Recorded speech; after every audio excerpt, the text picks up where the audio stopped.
আমরা গুরুত্বপূর্ণ যেটা মনে করি যে নির্বাচন কমিশনের প্রধান স্টেক হোল্ডার হচ্ছেন রাজনৈতিক দলগুলো, কিন্তু দেখা যাচ্ছে যে আরপিও গণপ্রতিনিধিত্ব যে আদেশ বা নির্বাচনের যে আচরণবিধি, এটা প্রণয়ন অথবা এটাকে চূড়ান্ত করবার আগে আমরা মনে করি যে রাজনৈতিক দলগুলোর সাথে নির্বাচন কমিশনের আলোচনাটা জরুরি ছিল।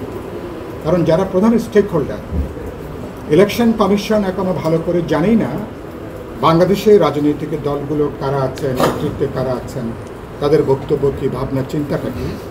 সুতরাং তারা আরপিওর খসড়া প্রণয়নের প্রক্রিয়াতে দরকার ছিল দলগুলোর সঙ্গে আলোচনা করা, মতামত নেওয়া এবং সেখানে পরামর্শটা নিয়ে এরপরে আরপিও চূড়ান্ত করা।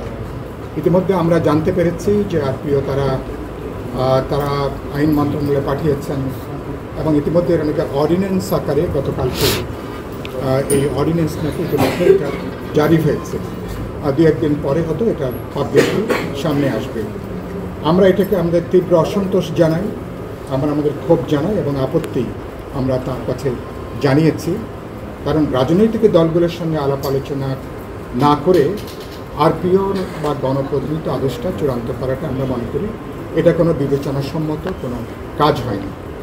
আর তারপরেও তারা অল্প দিনের মধ্যে রাজনৈতিক দলগুলোর সঙ্গে যখন তারা আলোচনায় বসবেন, আমার ধারণা তখন আরপিও সংশোধনের অনেকগুলো প্রশ্ন ইতিমধ্যে উত্থাপিত হবে এবং অনেকগুলো গুরুত্বপূর্ণ প্রশ্ন আছে যেগুলো হয়তো আলোচনা করে রিভাইজ করারও প্রয়োজন হতে পারে।